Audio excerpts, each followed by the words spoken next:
Now we know what this is about. Yeah.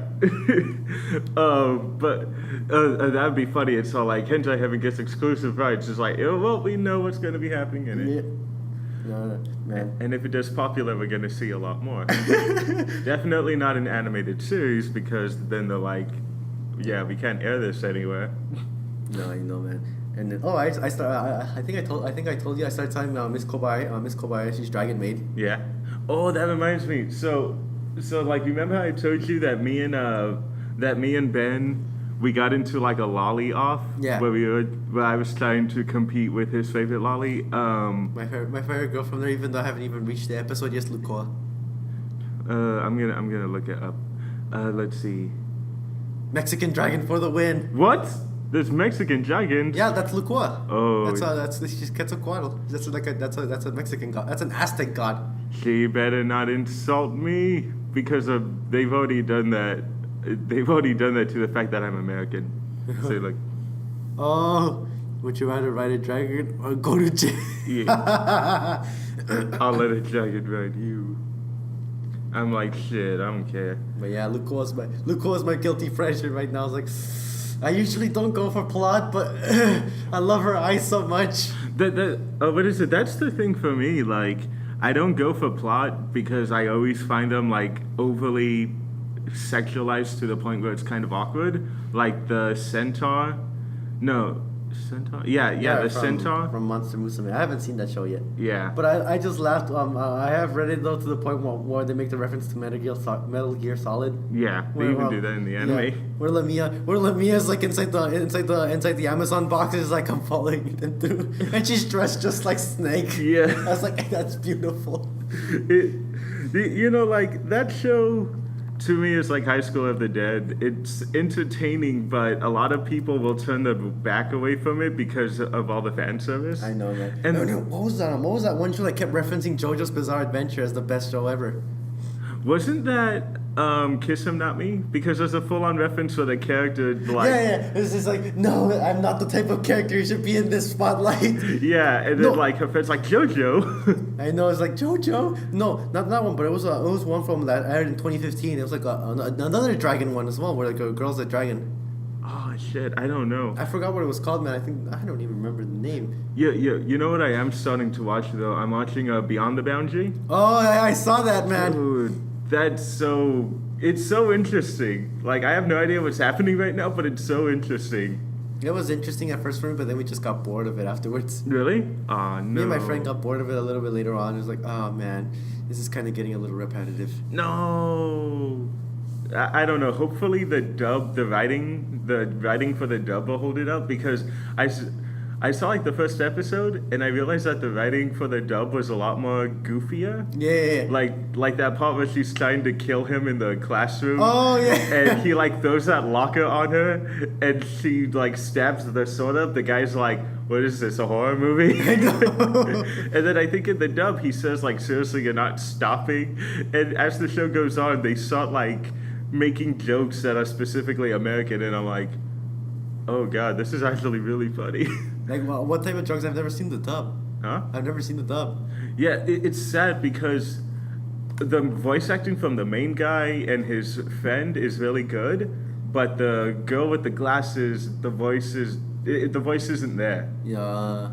Like, I looked at the Japanese voice actors, and it sounds like someone who's trying to do like an Onodera type voice. Oh. And in the American dub, it just feels like, oh god, you guys really have to get like people from Aniplex who could do these really smooth, cute voices.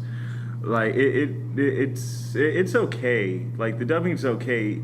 It's not as bad as what I've usually hear from that company. Like I'm so mad at Sentai for what they did to Parasite. Oh. Like that still pisses me off because I'm all like, oh my god, Murano sounds like a 26-year-old woman, and the guy and then the people when they become parasites, they don't do that thing where they manipulate the voice.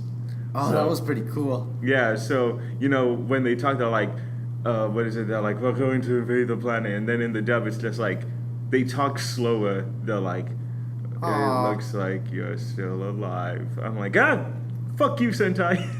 Man, I actually like how like the voices actually do a lot different from Parasite. Yeah. If only they didn't make Murano like they did in the show, man. I wish they did it more into the manga. Yeah, she was so good. They made it too much of a dead.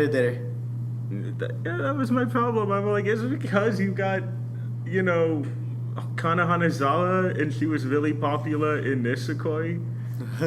Like, did you guys really have that little faith in this adaptation that you felt you had to rip off a character to ruin another one? I know. Oh man, but you know it's Madhouse, and Madhouse, for the most part, really does kind of know what they're doing. They just have season 2 phobias. Yeah, they're breaking it with One Punch Man season 2, and apparently they were supposed to break it with High School of the Dead, but like the Japanese earthquake happened, so they halted production and they never got back to it because the guy kept putting the show on hiatus. So they're like, yeah, we can't do a season 2. Oh yeah, man.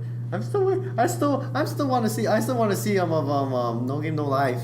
I know. They're Like getting a movie, and I know they're getting a movie for sure and everything, but it's just gonna be a recap for sure with extra deleted scenes. I think they said it was. I thought I heard that it was going to be a new story, but it was gonna skip like 2 arcs. Yeah. Yeah. And then Overlord's getting a movie as well, but that's just gonna be a recap of the season. Oh, come on, Madhouse, pull your head out of your ass.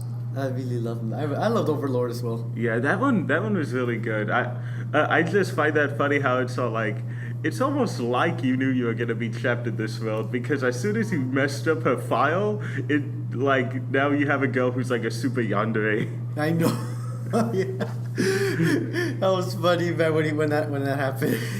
God damn. I like how he's like, let me touch you real quick. It's like, okay, you want to do it in the back? I'm ready now. It's like, oh shit. He's like, what have I done now? No, and that's the funny thing, how he's describing his friend, the friend who actually designed all the characters, where it's like, yeah, he tended to have he had a tendency to like make the characters look a certain way, but had an opposite personality to what they actually looked. Yeah. Like with Albedo, she's actually supposed to be a slutty bitch. and then the twins, how like one of them's a trap, and then the other one that you're like, oh, it's a reverse trap. Yeah, I'm like, oh god. That's funny though. The sister actually looks like Laszlo. She kind of reminds you of Laszlo the way she dresses. Oh yeah. Oh yeah, she does. Oh shit. But let's see. What else am I doing? Have you ever seen a show called Hell Girl? Hell Girl. Oh, I think I know which one you're talking about. Yeah, that's the one about the people who are like, my neighbor's being a sociopathic bitch. Let me like type in this website and then you were telling me about it the other day. Yeah. Oh, okay. Dude, I fucking love that show. That show is just like, where's this going? Oh my god. And like, it has the same thing that you're saying Beyond the Boundary did, where the first 12 episodes felt a little repetitive, but you keep getting sucked into it because the situation the person is in is always stupid. I mean, yeah, like you were telling me about the episode with the dog and everything. Yeah. Oh fuck, that one pissed me off. And that one was legitimately scary when they're like sending him to hell because they always like give them these hallucinations that make them panic, and that one was legitimately horrifying. There was another one where a girl wanted to use the service to damn her teacher because she was abusive. But then she's like, wait, I'm not going to be the head of this major play. Then I'm going to torture and terrorize the girl who did get the role. And at the end of it, she ends up losing the privilege to use the doll because it was given to the other girl. Oh. And it's like, oh shit, this one went to hell. Jesus Christ, man. I think the one show I've seen that that really broke my brain was Serial Experiments Lane. Oh, see, I want to watch that one, but I keep hearing how much it will fuck with your head, and I'm all like, dude, that one literally was like I felt like I was on drugs the whole time, and I was seeing like so much symbolism. Well, wait, was that done by Shaft then? Look at Shaft. What studio did do Serial Experiments Lane? I don't remember. I'm thinking it might have been IG because it came out in the period where IG was doing fucking everything. I know, man. But I was like seeing that show, I was like, it's breaking my brain, but it's interesting at the same time. See, that was me watching the original Ghost in the Shell movie. I'm like, I don't get any of this. But still a good movie. I love the Ghost in the Shell series as well. I still gotta watch like the anime. The original one, and then the standalone complex was pretty good too. Yeah, I'm gonna watch that. I keep hearing that standalone complex is like the better one. But yeah, I could actually say that's actually pretty good, man. That's what got it pretty popular. let's see, serial experiments lane. I'm gonna let's see. Let's keep going. It was I have no idea. Triangle Staff and Pioneer LDC. Huh. I have no idea who that is. Was this your only project? Were you like the Drifters company where you were only made to make Drifters? Hey, Drifters is pretty good though. Drifters is really good. I have like a bunch of people. Well, you and then my other friend. They're like, I want to be on the Drifters episode, and I'm like, oh fuck. Okay, we'll figure out how to do this. If not, it's just gonna be you and me. It's still funny how the fact that Hitler's the one who made a second empire. That he just committed suicide for no reason. Yeah. The father was pretty peculiar. He had such a way to capture the minds and the hearts of the people and sway them with his words, but he had to commit suicide later on again. Nobody knew why. Maybe he just felt he had to. Or maybe they're gonna, because people believe that Hitler isn't dead. Like, they think the body they found was a double. So it'll be funny if they do that thing where it's just like, that wasn't Hitler. That wasn't Hitler either. And Hitler comes back to battle the Black King, who is totally not Jesus. Jesus Christ. Jesus Christ. You called me? Oh, shoot. Okay, so. That's what I'm still laughing about when I read that in the manga, man, when they give that little insert about Jesus. It was like, well, I mean, the Black King's like, well, I'm doing this, and it comes like, okay, so here's a little story, little background about myself. Like, so I was born to a virgin mother and a father who worked as a carpenter as well.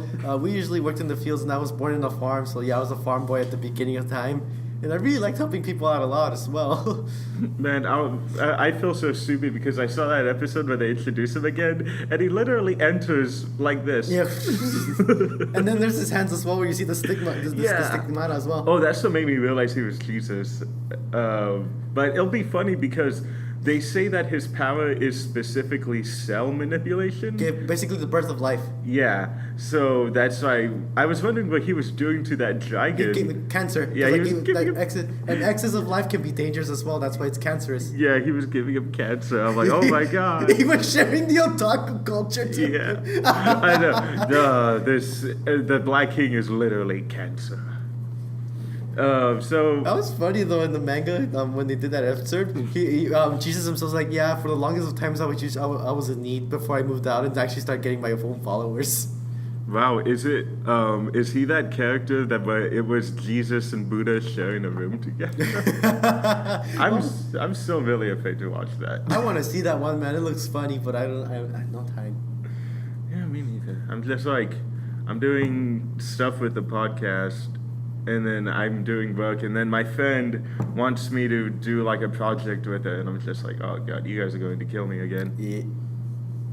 But it's alright, because I'm like, I talked to the old host of Animazing, and like, he's not gonna come back, but we might come back and do like a cartoon-centric show, because he got a little bored of anime. No. But now he's like, he's been watching a lot of cartoons, and I'm like, dude, we haven't done a Steven Universe show in months. We better do a Steven Universe show.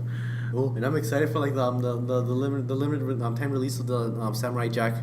Oh, dude. You see the limited time release in Toonami? I was like, ah! Oh man, dude, I was in the math lab when my friend sent me that, and I didn't squeal, but I just like silently went. And everyone around me was like, what the fuck? Dude, I saw that. I was like, finally. Well, like, it's been 12 years. See, us and Jack have something in common. We've both been waiting an extensive amount of years to see something happen again. That's true, man. On the trailers, like, basically, time is he's immortal and everything. Well, not immortal, just like he doesn't age. Yeah. Oh, man. Yeah, when I saw that trailer, I was like, "Oh, dude, he's turning into Rambo right now."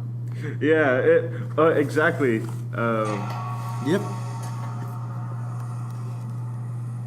Still love that camera. Years have passed, but I do not age. Oh. How much longer can you keep this up?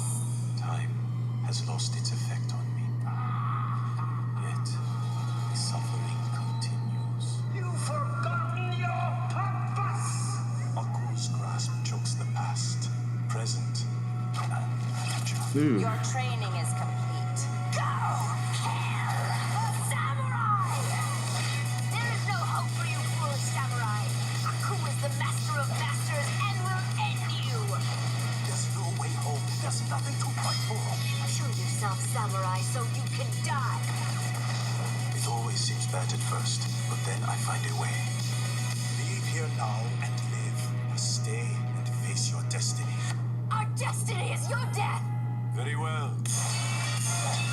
Aku destroyed everything. Gotta get back to the past. Samurai Jack, an all-new limited series, premiering Saturday, March 11th at 11 p.m. But the one thing I noticed, because I've seen this trailer like way too many times already, I've overly watched this trailer. I did not notice that he didn't have the sword at all in any of those scenes. I'm like, please tell me you didn't lose the sword. Yeah, God, he's gonna be worse than the 7 deadly sins. But they're like, with Meliodas, how he's like, it's like, what happened to your gifts? Like, oh, I lost them. I was like, yeah, and I pawned mine as well. yeah, and what's his name? Bond was like, yeah, mine was stolen from me. Yeah. And Deanne was like, I misplaced mine.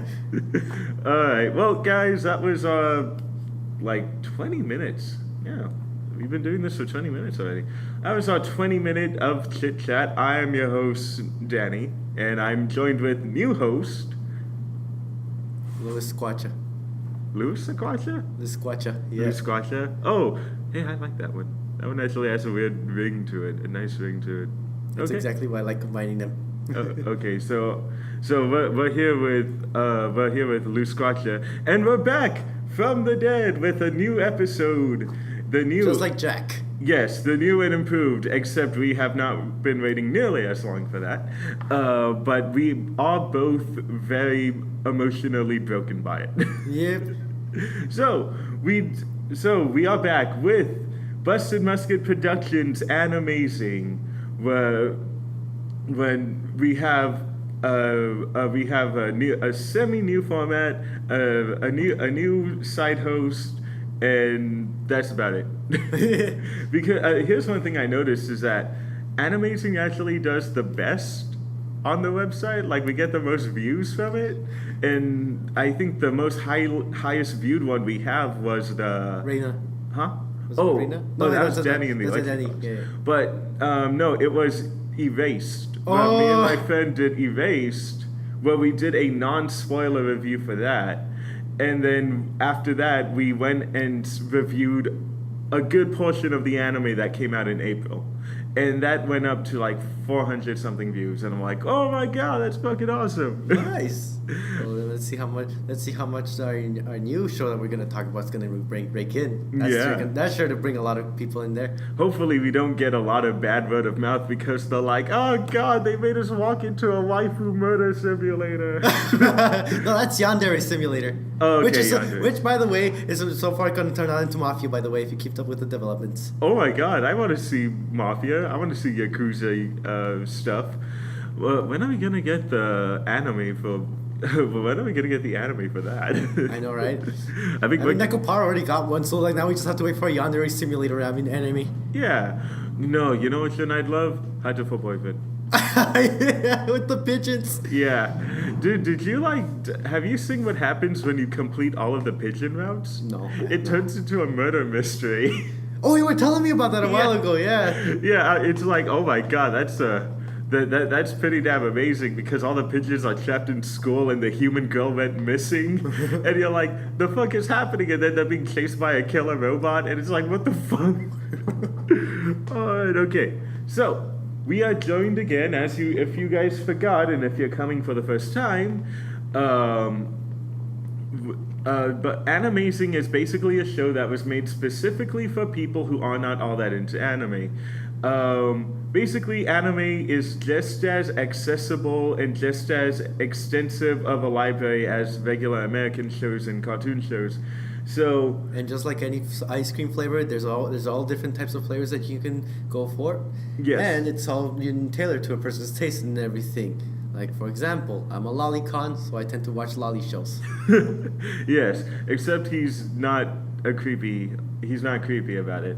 Like he's not doing Sweetness and Lightning fan art and. Oh God! Oh, the only fan art I like about that show is with Yang and the little girl. I know Because they practically have the same hair. I didn't notice that. I'm like, oh my god, and the hair's like the same length too. It's Yep. like covering her back. Oh, that's like it's so cute. But every time I show people that photo, they're like, why is she holding that little girl on that arm? She doesn't have that arm anymore. I know. I'm like, shut up. Oh, that was another thing I forgot to say. Ruby's done. We just gotta wait for season 5 now. Oh yeah, that's right. Yeah. Oh god, dude. I love all of the dub voice acting the voice actors are getting in that show. We have the guy who does Edward in Full Metal Alchemist playing like one of the characters in it. And Trigger moment. Huh? No! Evil! Yeah, so we have him playing Crow, who he's been there since season 3. And then we were introduced to a new character, Oscar, who is voiced by the now grown-up voice actor of Alphonse. So it's just like, oh my god, we have Edward and Alphonse back in an anime or American show. American show, yeah. Yeah, but I'm just like, oh god. Even though, fun fact, I don't know if we told you, but we did have 3 weeks. We did have a 3-week special where we did all the movies, and we did put it under Animazing. We're like, we don't give a fuck, flamers, bitches. Shit, if we do season 4, I will put it under Animazing. I don't give a shit. Man, now all we need to do is do a discussion of Avatar: The Last Airbender, and it'll be perfect. Oh, you know who dared not even to do that? Glass Reflection. He did anime reviews, and when he did Avatar, he did not put an anime review. I'm like, you should have put anime review. Let the flames rise. but yeah, so it's exactly what we said. There's a lot out there for people to like, and me and Lou, what was it again? Lou Squatcha. Lou Squatcha. Me and Lou Squatcha will be going through ones that me and him both find accessible, or we just find so entertaining that you guys will just say, fuck it. I mean, my dad didn't continue watching it, but he told me one day, a few weeks after I showed him Parasite, that I said, Dad, I don't know why our cousin can watch The Green Inferno, but she got scared of Parasite. And then my dad tells me in a very low voice, he's like, that show was kind of scary. I'm like, yeah! My dad, who's like in his 50s, got creeped out by a show, and he's so hard to scare today because he's seen everything. And I'm like, haha, an anime got you, and you make fun of me for watching it. So today we will be talking about a show that a lot of people will not think is for them. At first, because it's something that when you first see about it, when you first know about it and watch it, you feel like, what the fuck did I just see? You're like, and basically go like Shaft, I'm having a vision. Yeah, which Shaft did do a show of this caliber, and even when I look at photos for Madoka, I'm just like, I could see why people got mistaken by the show, but there's something, as soon as you play the first episode, and you get past the opening scene, just the way the magical girl stuff is being introduced, you already feel like there's something wrong. Just like that Kogurashi. What? Oh, yeah, Still that alive. too. But that one was better at hiding it, but then there are parts where you're just like... Like, there's like they subtly introduce it to you. It's like, wait, wasn't that window intact a while ago? It's like, well, why are the people like just like black blotches and everything? Yeah. And then why are the desks stacked on the hallways as well? Yeah, but they do such a great job that they're not like...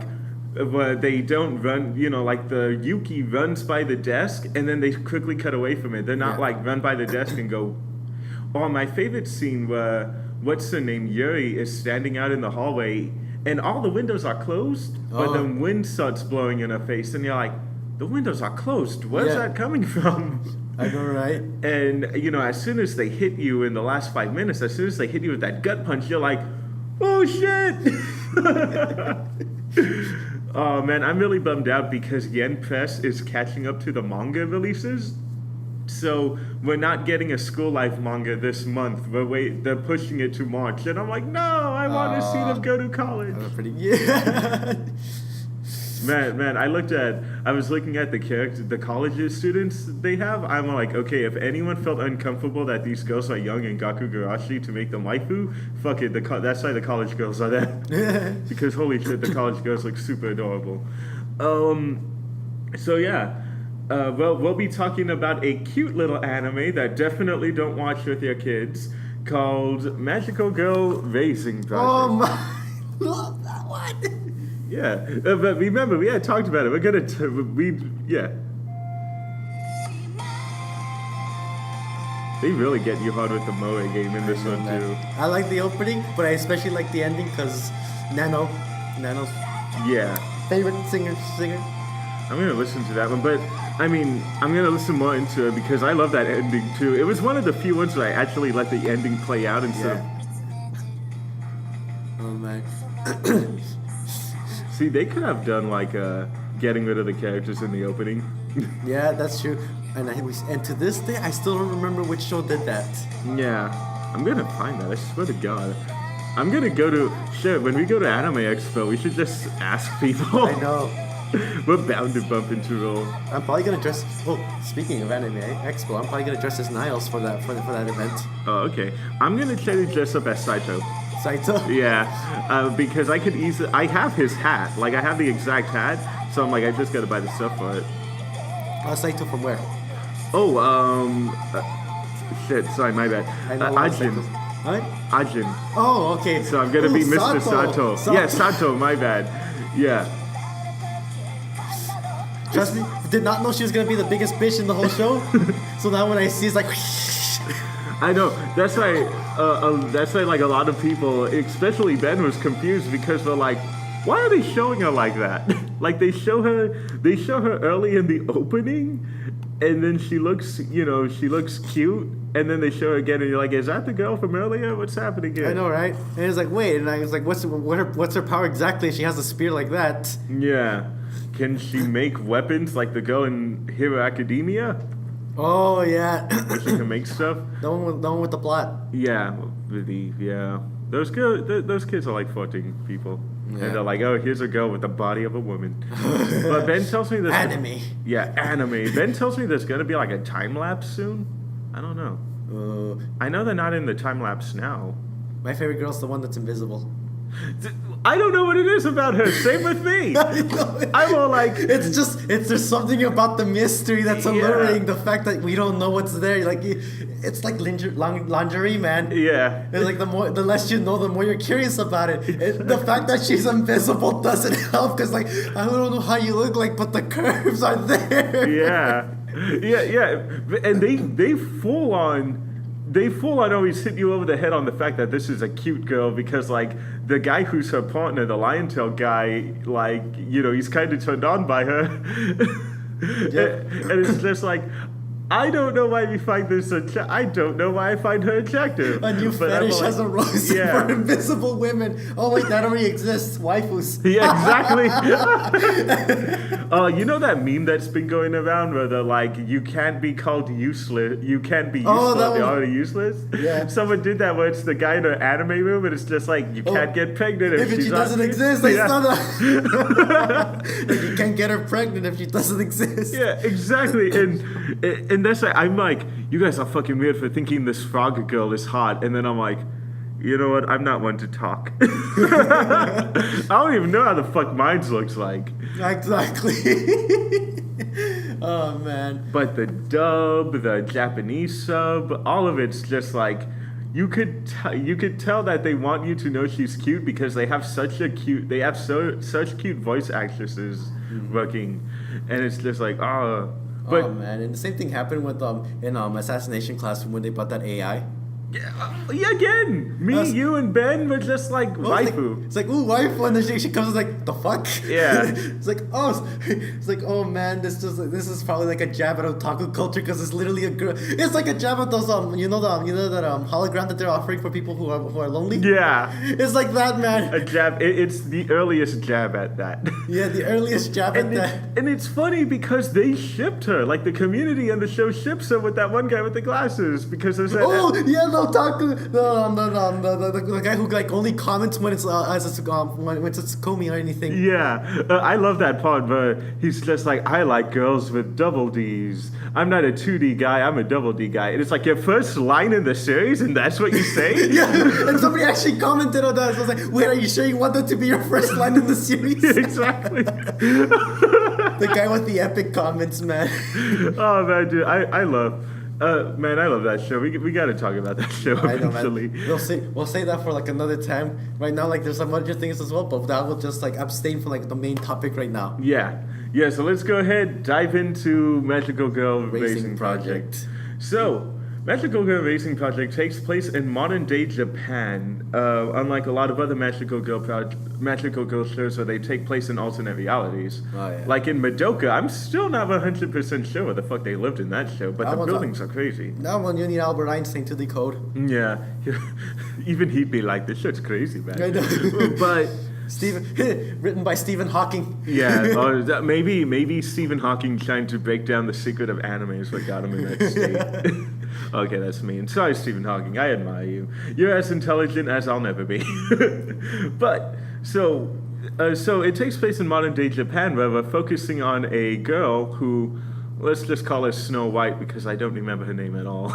I forgot her name too. I don't remember any of their names. I just remember them by their magical girl names. Yeah, again, it's one of those cases where the simpler the name is and least Japanese it is, the easier it is for us Americans to remember it. I know.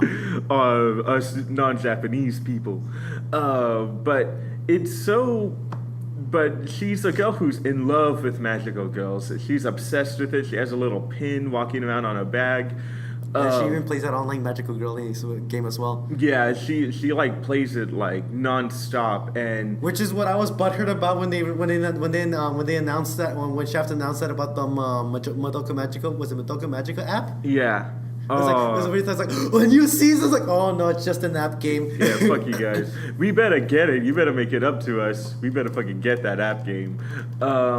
Oh, and then there was a thing. There was like the thing when they asked Kubota Sensei, I was like about it's like, oh, is it gonna be a season 2 for Sayonara Zetsubou Sensei? Yeah. Like, unfortunately, it's like, oh, I actually like that one, even though it's about suicide. Oh shit. Yeah, the main guy's suicidal, and we'll talk about that later once we actually see it. Yeah. We do have another Shaft series that will be coming up pretty soon. Yep.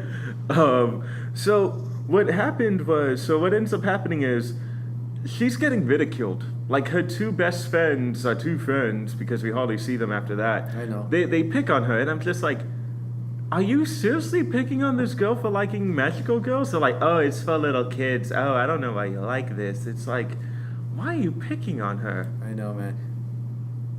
Kind of reminds me like when it's like one of those things when you have an odd hobby.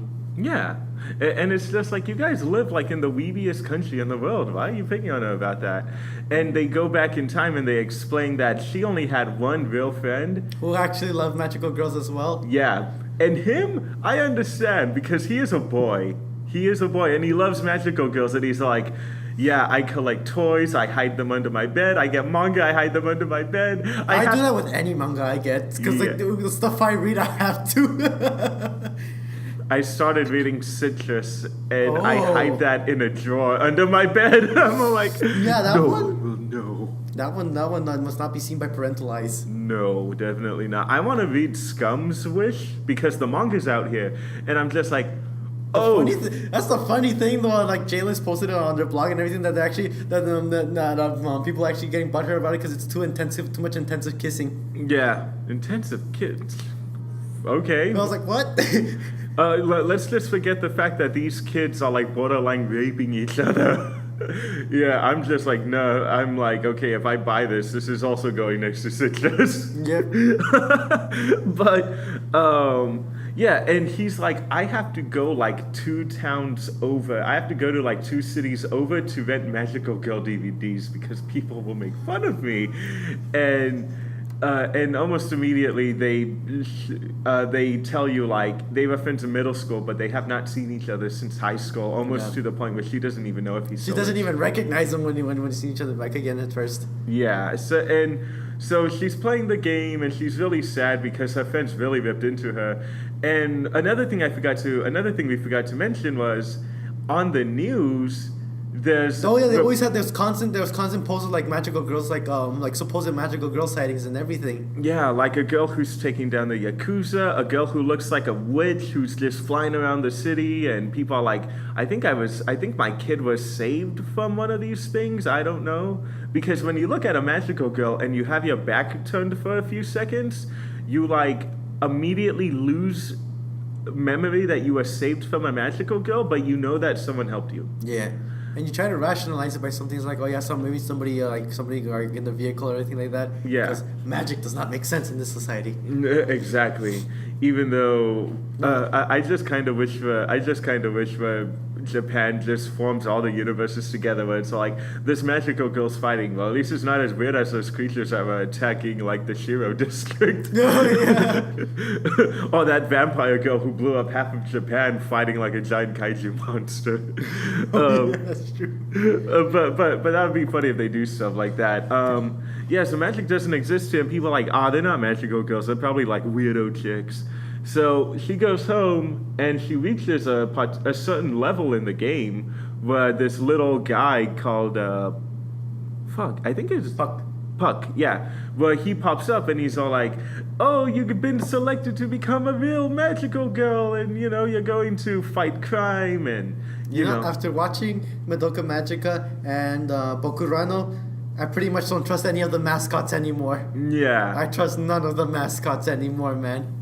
Wait, which one was Bokurano? Was that the robot? Yeah, that's the one with the mech, and it's like the little guy that looks like a teddy bear fish thing. Yeah. Hold up, I actually have the perfect photo. Maybe I'll just go ahead and make this the tagline. Not make it like the profile photo for the account, but I have like a really creepy photo that someone made. Yeah, but I think Japan's trying to tell us like, let's not trust something just because it's cute. Yep. Because he walks in and he's just like, you're going to become a magical girl, pun. Would that also apply to the invisible chicken in My Hero Academia? Probably, because she is abnormal. Oh my god, what if she becomes a villain? My heart will be broken. She's like, she's secretly a killer in disguise. Yeah. Oh, she's a villain who just got hit with an invisibility gun. Oh no. But, here it is. Dude, that's the thing. That I'd actually have conflicting things about it. Like she could, yep, there you go. There it is. That's the thing, man. She could like totally strip down and nobody would be able to find her. But the fact that she's naked would like be constantly in the back of your mind. The fact that she's going to class with nothing but boots and a pair of gloves. Yeah, she's walking around naked.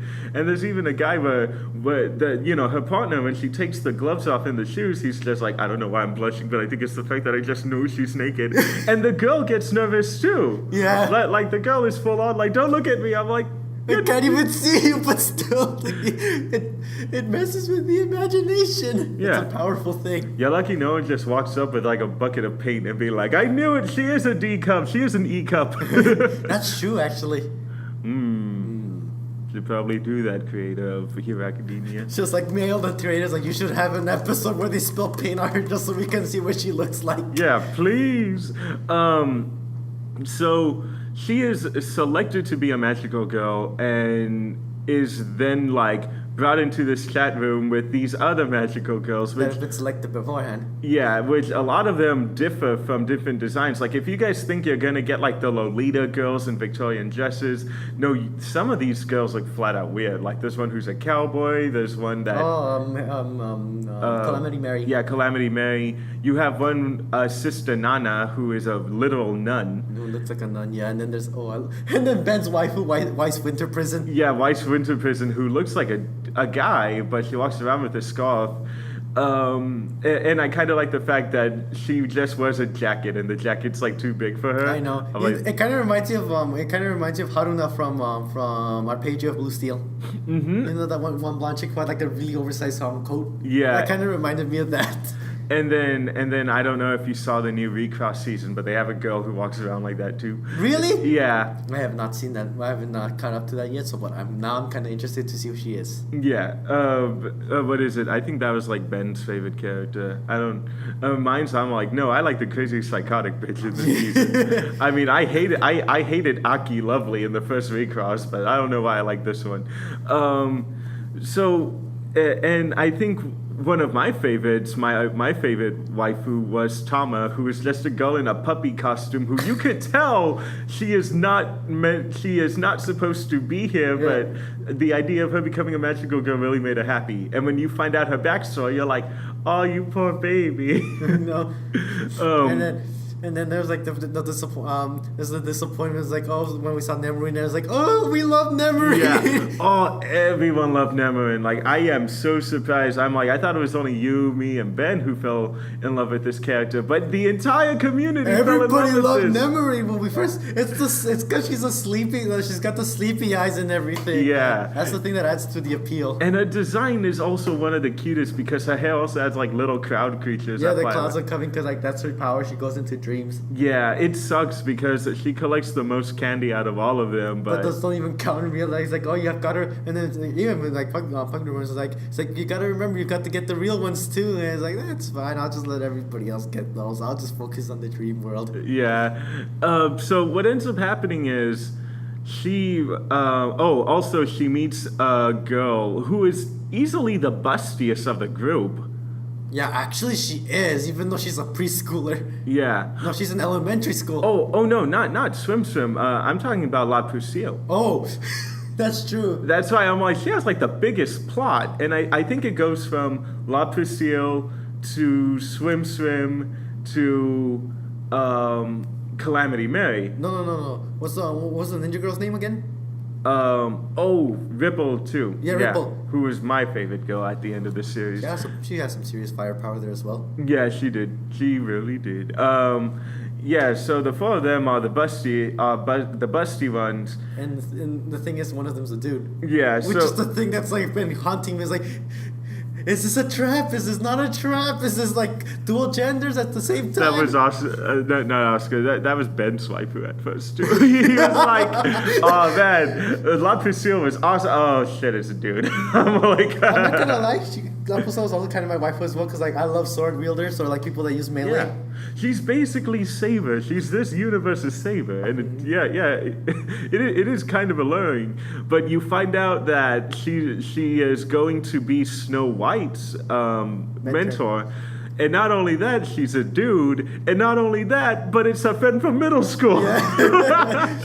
So that was like pretty awkward as hell, man. And then, like the whole time I was going through my mind, which they actually showed in one of the episodes when Lapusa was fighting Cranberry. Yeah. Where it's like, where he shows his backstory when he first turned into the magical girl and everything. He's like curious, like, what the fuck? Why am I doing in a chick's body? Yeah. It's like, well, you're a magical girl. It's like there's no such like if there's like if you don't see a magical guy unless you've seen is this a zombie? Yeah. Or it was Zombie Deska. Yeah. Or what was it? What's that one show that came out?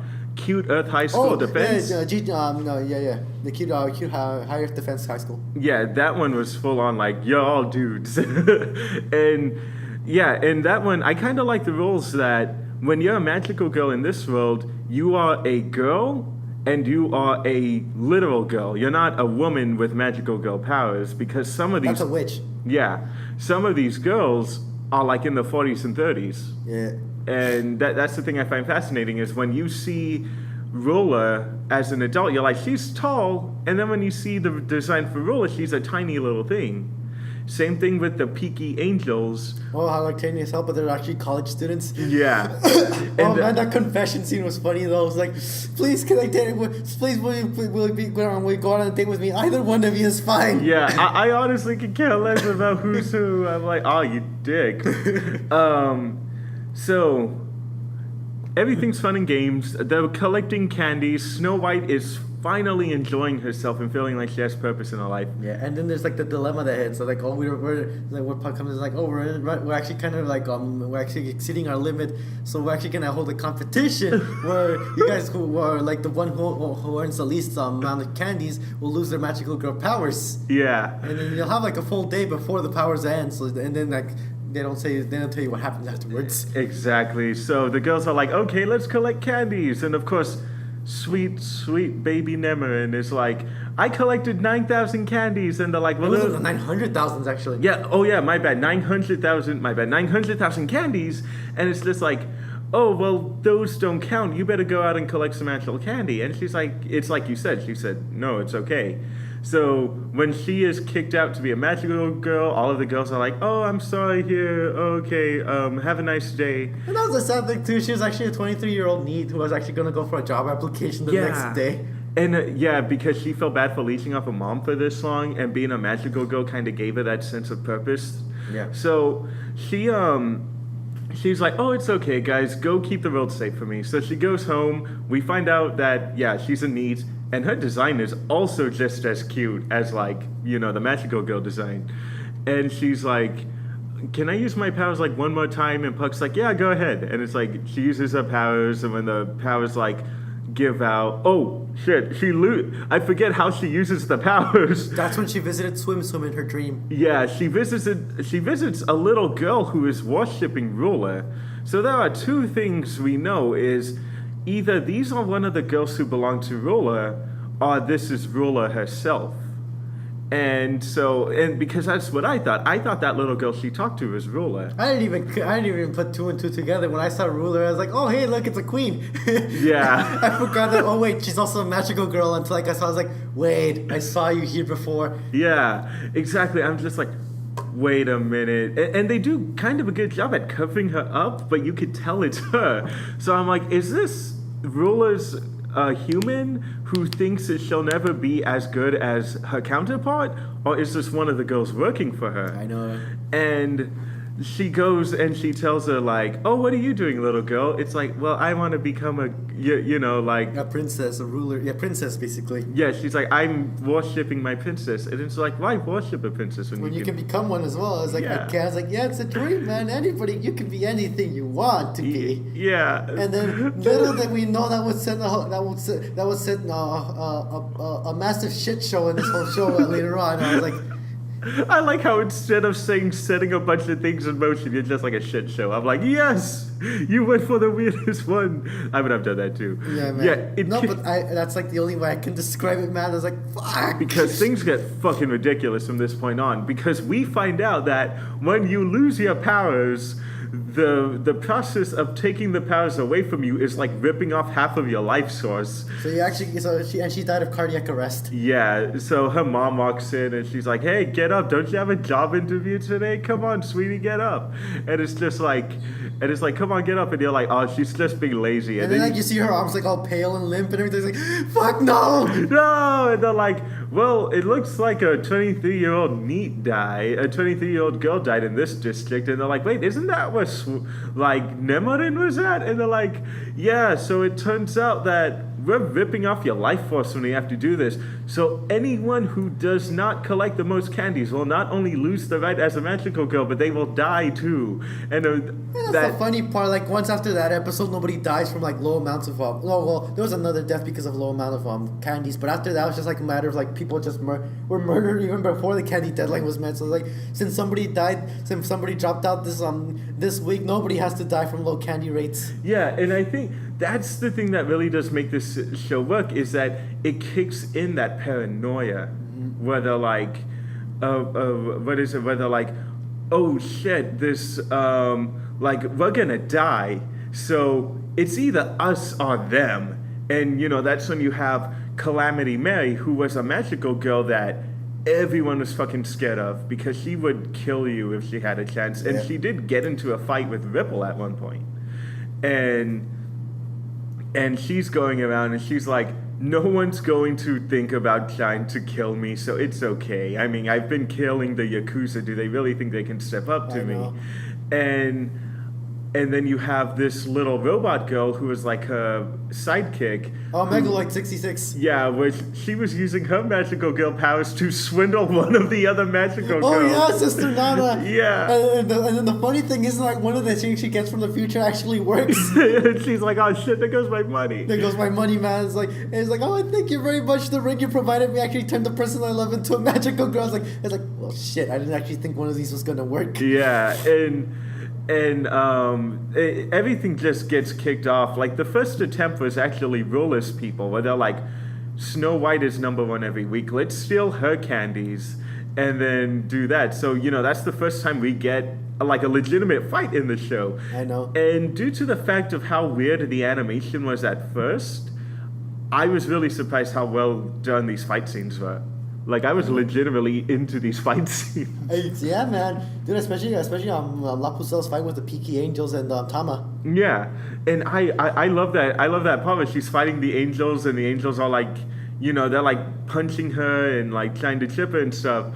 And I just love how we look at Tama as like, oh, you're like this ditzy little girl. And she is. No, but like her power is actually pretty scary. Yeah, she can bury you alive if she wants, and she can technically Like she practically made a massive sinkhole. If it weren't for like Lapucel's sword being able to expand as much as she wanted it to, which I find kind of sexual, considering she's part of a guy as well. I think the guy did that on purpose. I honestly do think that was intentional. and Literally, when the sword kept expanding, I was thinking of High School DD, and in my mind I was thinking boost. Yeah, boost. Boost. Oh yeah, boost. The dub was really funny with that. All right, let's do this. Boost. And it's funny because in the beginning he really is like, my sword is now yours, and I'm like, I know what you're saying here, boy. And it's so when he does that, it is really cool because the angels are just like, oh, you've been waiting to say that cool guy line, huh? And it's like, yeah, this is what I wanted to be a magical girl for. I wanted to get into fights. And it's like, okay, Tama. And you just see this hole open up and he's like, oh, fuck. I'm like, oh my God, that girl's power is actually kind of OP if she wants it to. It's as we saw with Cranberry. Yeah. Oh, dude, fuck. That completely went over my head that she could actually use that power that way, man. Yeah, ooh. I was like, fucking Christ, that's true. She can make a hole in whatever she scratches. It doesn't necessarily apply to ground necessarily. She could have easily taken out any of these girls because none of these girls, like, all of these girls underestimated her. So she could have easily just been like, I hate doing this, and then, like, what the fuck's happening to my hand, like, and stuff. Like, yeah, and... The only exception would be Hardcore Alice and Swim. Oh, yeah.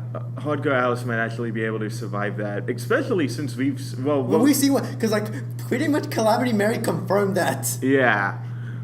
Damn, that was really nasty. But we'll get to that in a few minutes. So what happens is Ruler Swim steals Snow White's candies, but she only steals half of them, yeah. And the fact, and that's sort of the thing that that's the thing as well, where we thought like, oh shit, well here we go again. The main heroine's gonna die now. Yeah. But we did not expect her to actually betray Ruler. Yeah. And it was because of that visit from Nemri. It's like, holy shit, Nemri is actually responsible for most of these deaths. Yeah. But not directly. Yeah. Like it's her fault.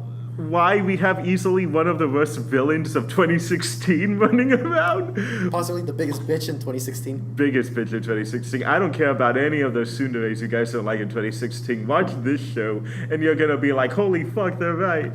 And it's really interesting because she tells Tama, she's like, take these candies, go tell Puck to disperse them to everyone except Rolla. And you're like, what's she doing? And it's like, oh, fuck. She made it that Rolla was the lowest one on candies, so now she's dead. And it's like, what are we going to do now? And Simpson's like, I'm going to be a leader, and we're going to do things Rolla's way. And it's like, first of all, Rolla wouldn't have done any of this. Rolla wanted to protect you guys. I know, Ruler was like a legitimate tsundere with all of them, man. Yeah. Rolla was like, we're just stealing her candy, and if she dies, oh, well, I want you guys to live. And Swim was full on like, we kill everybody because that's what Rolla would have wanted. And it's like, that's not what she wanted. No. But yeah, so what were some of the things that you liked about this show going on? Oh man, I think like what I definitely liked about the show, aside from the fights and everything, is like getting to know everybody's backstories. Yeah. Like seeing everybody's different backgrounds and how they all got into this mess. Yeah. Especially Megaloid 66. Megaloid, I felt bad for her. So Megaloid is a girl who is actually homeless. Homeless, and she's a grade scholar too. Yeah. And she, and her magical girl thing is that she's a magical girl from the future. She's a robot, and her special ability is that she has a bag where every day, once every day, she's able to pull something from the future from that bag. Yeah, and sometimes it may be useful, and other times it may not. Mm-hmm. So it's cool though, because it's funny though, because she actually had a rich friend and everything, but she didn't really like leeching off of her as much as well either. Yeah, and it's funny because that wasn't even her account. The magical girl account, she was playing it, and she just happened to be there when Puck found her. I know. And it's just like, okay, you know what, fuck it. And then her best friend was like a homeless guy. Oh yeah, the homeless guy's like, hey, if you really want to make me happy, you'd marry me. And she's like, It's like, that's funny. It's like, yeah, like probably, like maybe in another lifetime when I'm desperate. Yeah. And yeah, so when she goes, she immediately becomes friends with Calamity Mary because she knows if I'm going to survive, I need to be with the strongest girl out here. And Calamity Mary's like, if you really want to be considered a part of my friends, then you have to go and kill someone. Oh, that's right. And that's when who was it that she struck down? It was Hardcore Alice first because yeah, that's right. Yeah, Hardcore Alice is a gothic lolly character who shows up and we don't know anything about her except she has this huge obsession with Snow White. Oh yeah, everything is like nobody knew her ability right there. Which is actually a pretty awesome way when they introduce her ability. Yeah, but she walks in and we think like, oh no, she's gonna kill Snow White because something happens. But we'll get to that later. And she's like, she's gonna kill Snow White, and then suddenly this girl, Magical Lloyd chops off her head, and you're like, oh thank God she got saved. And Magical Lloyd's like, so I know you're not strong enough to survive this, so I'll go ahead and take you out of your misery and kill you too. And you're like, no! And that's when you find out, I was like, no, like Hardcore Alice has probably one of the most overpowered powers. Yeah. She can practically heal from anything, man. Yeah. And that's where Calamity Mary came in to prove that as well. Yeah, but Calamity Mary was also kind of a tsundere. Yeah. Because what happens is Hardcore, a headless body, punches through Magical Lloyd, ripping her heart out, and then they don't show it because this is Lucci, and Lucci doesn't like to get too gratuitous. How she just like punched the hole through her chest. How her headless body just punched the hole through her chest. She's like, when Oh yeah, that's true as well. When you die, you actually like get out of your magical girl form as well. Yeah, so you just see Michael Lloyd on the ground right there with a hole in your chest. Yeah, and you actually see how they look like too, and it's kind of disturbing when you see like this person was this person, or this person was a little girl, or this was a guy, and it's just like, whoa, shit. And they just show this body standing over the light of the moon, and you're like, are they covering the head? And then Snow White looks at like a glob of hair on the floor, and you're like, oh my God, it's just the body. and that's when we find out that Hardcore Alice, can survive any attack she gets. So literally the next night, Calamity Mary's like, that little girl was announced dead, and I'm wondering who the fuck killed her. No one kills my toys, and it's like, you liked her. You had a soft spot for that little girl. And that's when she actually started shooting down Calamity Mary and everything. And she was using everything. Yeah. And then you just saw Calamity Mary like just pulling her body back and everything. Yeah. Hardcore Alice. Yeah, but she's lighting herself up with bodies. She's pulling out like an M60, where it's like blasting limbs off, and you just see like the limbs crawling back and her sticking them back into place. And then she does everything. She throws grenades at her. She burns her. She pours acid on her. Yeah. She even throws the bits into a cement case and then drops it in the bottom of the ocean. Yeah, and it's funny because in that part where she's like where she's nothing but guts because she blew up and she's like stabbing into her, you see like the intestines wrap around her leg, and you're like, what the fuck? Like, what? Holy shit, this girl's so overpowered. And, like, she throws her in concrete, and then you just hear, like, this banging in the tube, and you see, like, the guts punch a hole into the canister. Just, like, cut out of the head. Yeah, and you're like, dude, this is fucking ridiculous. Like, oh my God, like, but thankfully, especially for Snow White and anyone who likes Snow White, Hardcore Alice wanted to be her friend. Yeah. Like, Hardcore Alice is like... And that's the thing, though, like, we at first we didn't know why she was so obsessed until you actually saw her backstory. Yeah, and one thing that the creator did, and Lucci did, is that there were two possible cases. It was one that it was a girl she rescued, but the one that I thought, because some of these magical girls do look like their counterparts, I thought it was one of her friends in the bus, because she has a friend in the bus who looked exactly like her. That's true. And I'm all like, it's probably her, because she knows who she is. What's his name was able to recognize her. But we find out that No, it's and we're not going to tell you who exactly, but it's someone she rescued. Yeah. And it's amazing because it's kind of like, how did you remember that? Like, Exactly. yeah, and when you go in, you find out more about Hot Girl Alice's backstory, which, when it comes to tragic backstories, holy fuck, did Alice take the cake for that? Yep. She's all like, your dad's in prison because he legit killed your mom. Yep. And he's telling you, stop visiting me. Yeah, it's literally when she's in the prison, like it's like you need to stop visiting me. It's not good for you. Yeah, and all the kids at her school are They're like, afraid of her. yeah, they're like, you're gonna kill me too. You're a murderer, just like your dad. And they're like, oh no, sweet baby girl. I know. And- And then but luckily her grandma was actually pretty nice with her as well. Like she even got her first phone. It was like, hey, he's like, and that was after she got rescued though. Yeah, And that's like, he's like, oh, you've made a new friend. You know, if you have a friend, you're gonna need a phone to be in contact with her. yeah. And then she just goes like she was actually saving up an allowance as well. And like my grandma's like, don't worry, I got you covered. Yeah, he gave her the phone, and she immediately downloads that app. And it's funny because there was an urban legend going around with that phone game too, but people are like, do you think it's true that if you Yeah. play the game, you become a magical girl? So she was hell-bent on like getting to that level. And when she finally does, she's like, where's Snow White? Where's Snow White? Yeah, we're Snow White. Like I think when she's being like visited by Nana in winter prison, she's like, they're like, they just mention where Snow White is at, and she immediately runs away from them to go look for her. Yeah. Um, And was that before the fight between Calamity Mary and Ripple yeah, and because Top Speed? yeah. Oh no, that was before was because before? that was like the last 2 episodes that happened with Calamity Mary. And Oh, Ripple. that's true. Oh yeah, there's so many characters in this show, and we forgot to talk about my favorite duo, which is Calamity Mary and Megaloid 66. huh? Megaloid? Oh my bad. No, we talked about them. No. You're talking about Ripple and Speedstar. Yeah, Top Speedstar. Speedstar.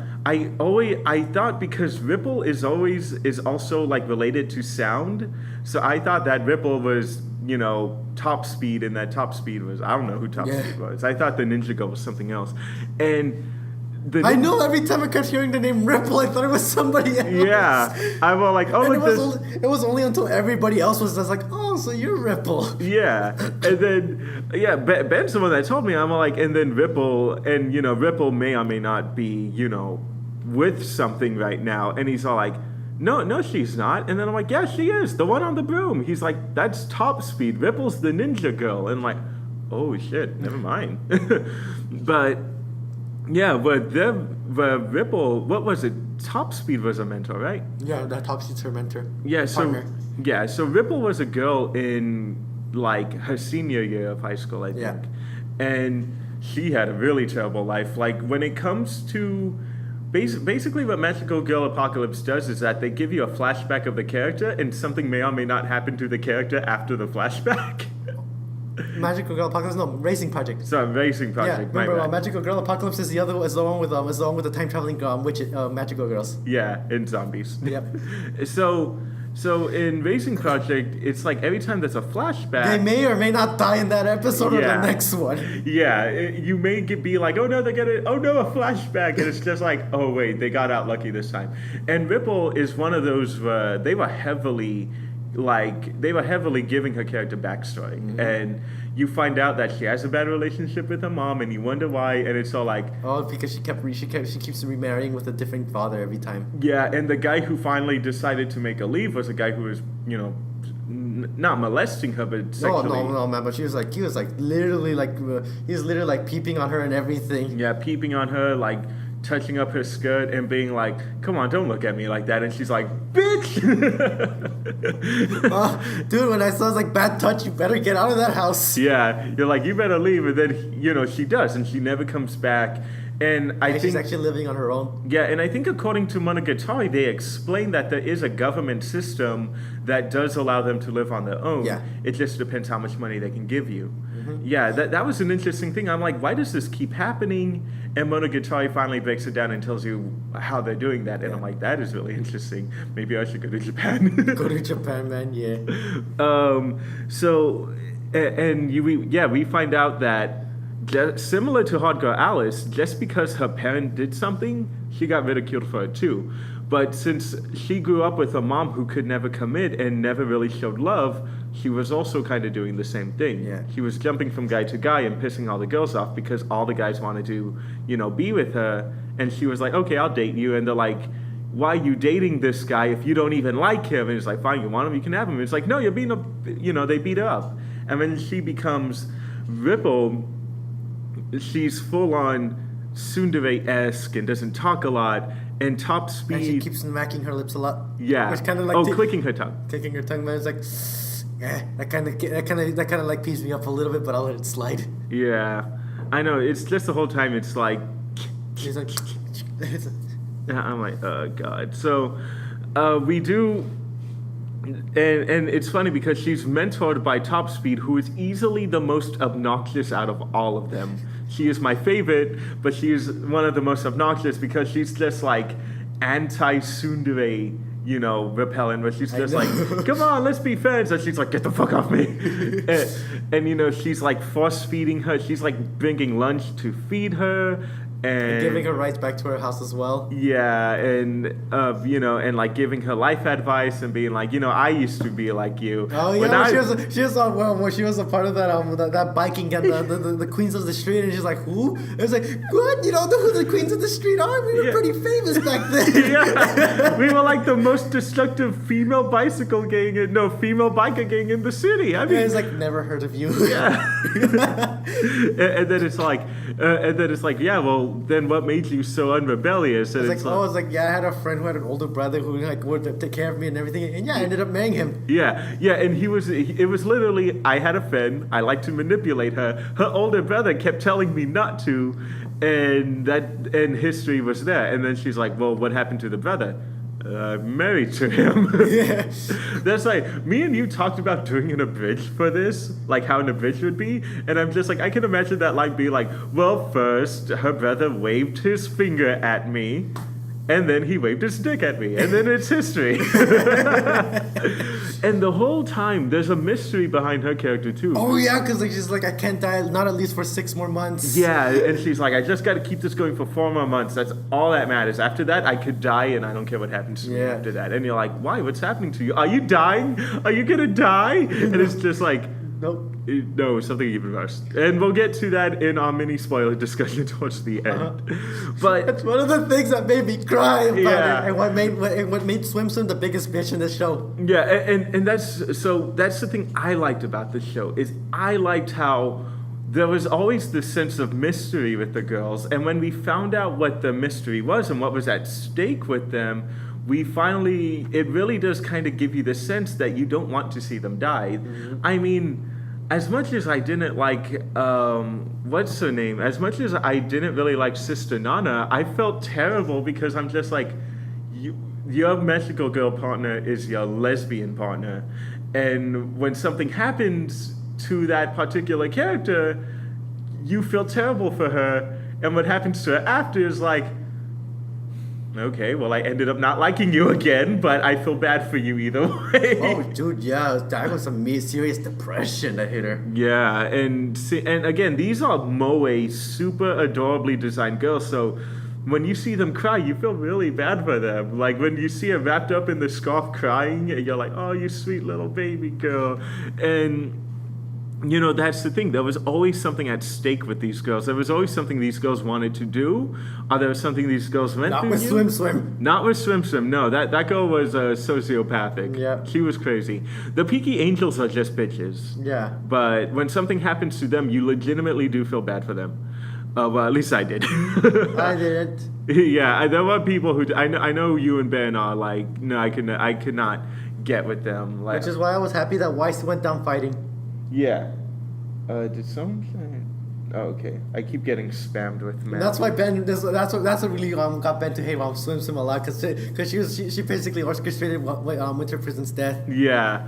Oh, I know that's the thing, and she was like putting up so much fights. Like she managed to kill one of the Peaky Angels. I think she broke. No, I'm thinking of another fight. I was gonna say I think she broke Tama's arm, but no, she like. No, that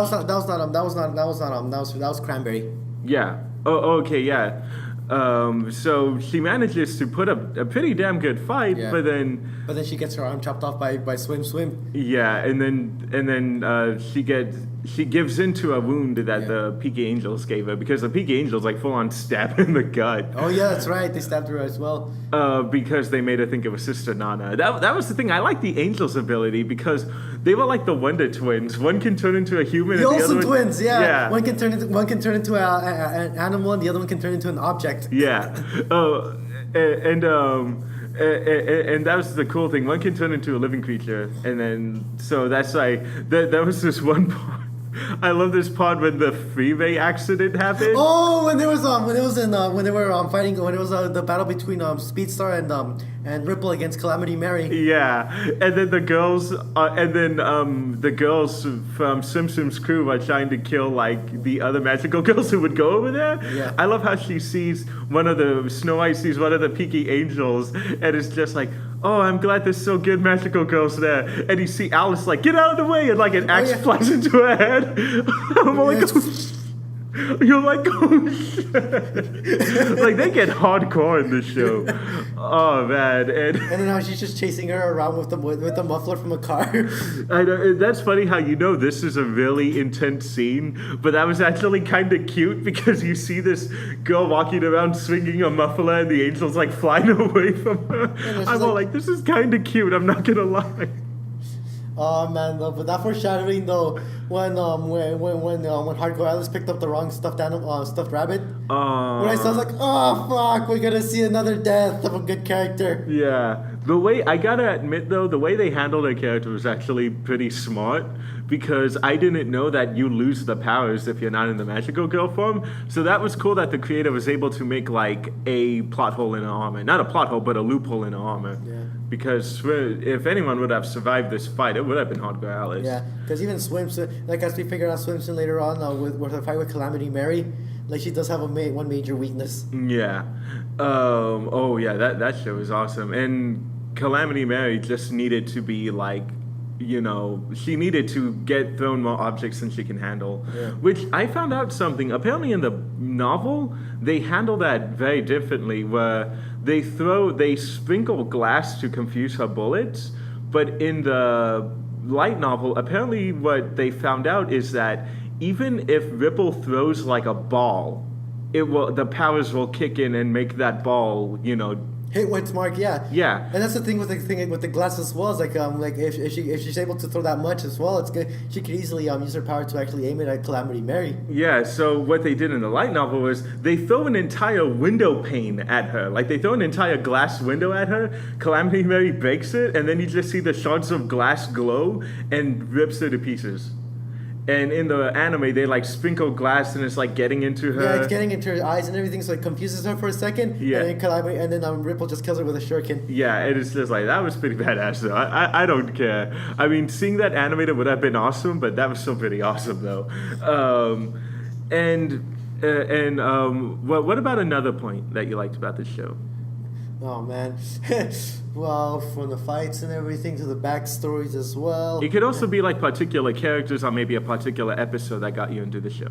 Oh, the fact that anybody could be a magical girl, like we were discussing with La Pucelle. Yeah, La Pucelle. And then like how they're not necessarily reflective of their age. Like there's like a wide age demographic there as well, from like women from people who are actually full grown women to like preschoolers as well. Yeah, and it really does depend on your character model how big you're gonna be. Like Rula was a borderline lolly, and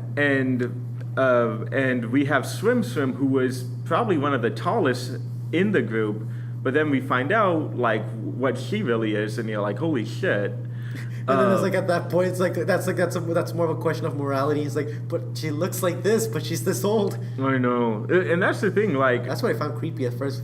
Yeah, and that's the thing. Simpson was immediately like my turn-on character because I'm like, oh my god, you're like curvy. You're curvy. You have a swimsuit and the stockings as well, so that doesn't help. Yeah, and she has like the little jelly things on her hair, and I'm just like, oh, you're so fucking cute. And of course, we find out something about her that made me say, go to hell, you evil bitch.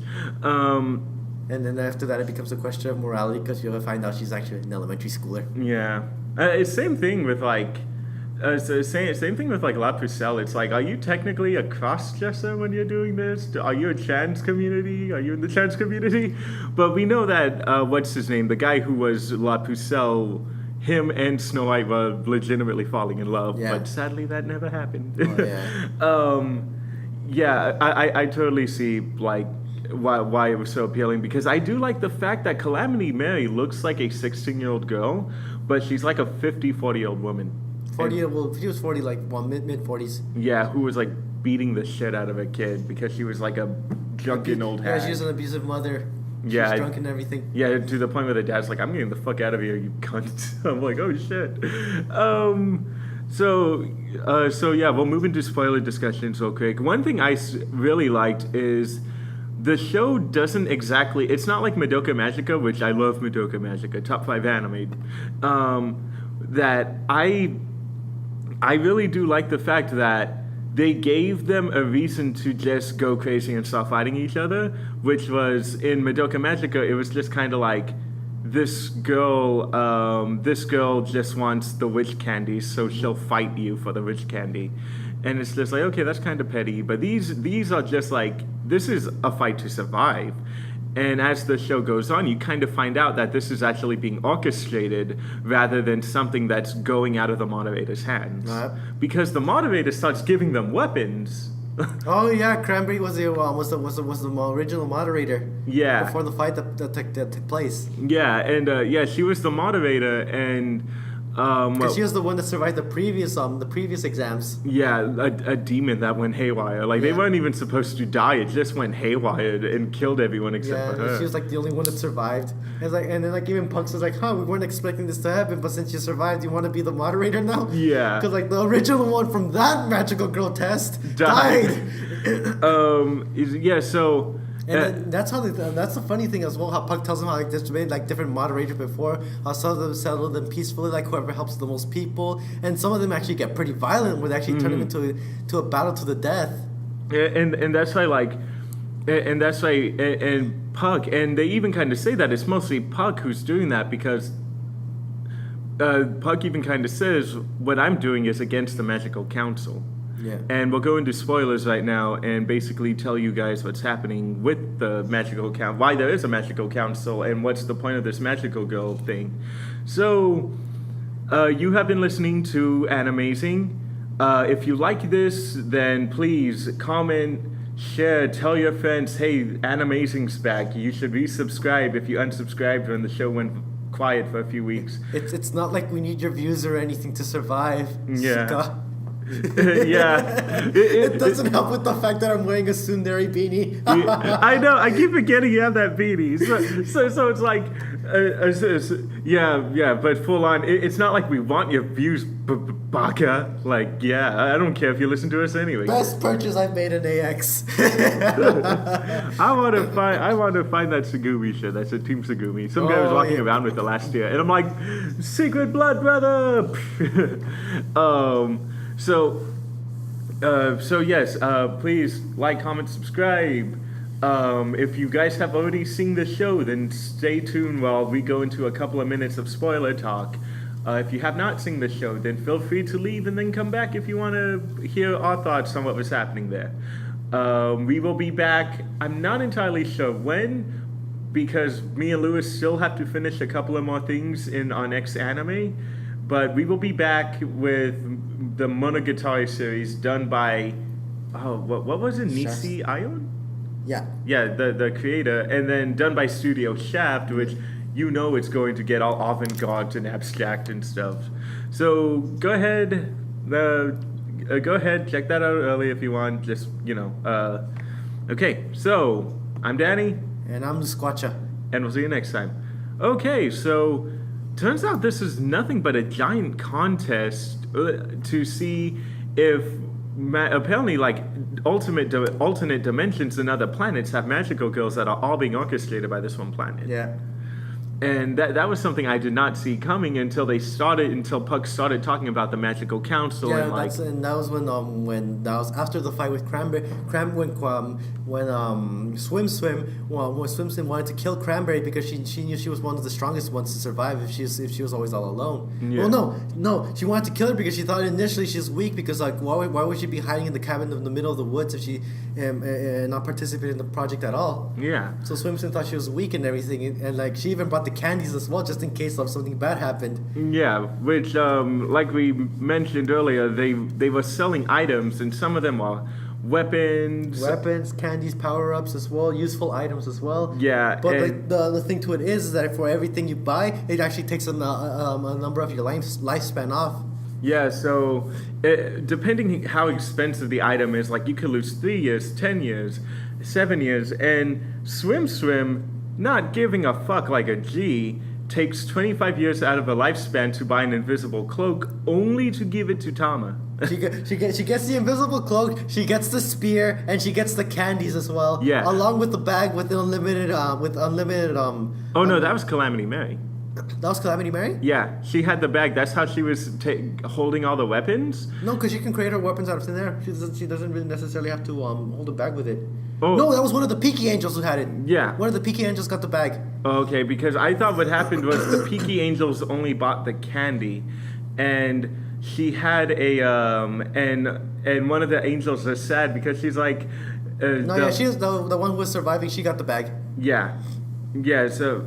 No, yeah, but dude, Swim Swim got like the lion. She like gave up a lot of years for those items. Yeah, the Peaky Angel, she lost 7 years, and she was distraught about that. And they're like, I just can't believe Swim Swim's not figuring out because she lost 25 years. That's like 3/4 of her lifespan right there.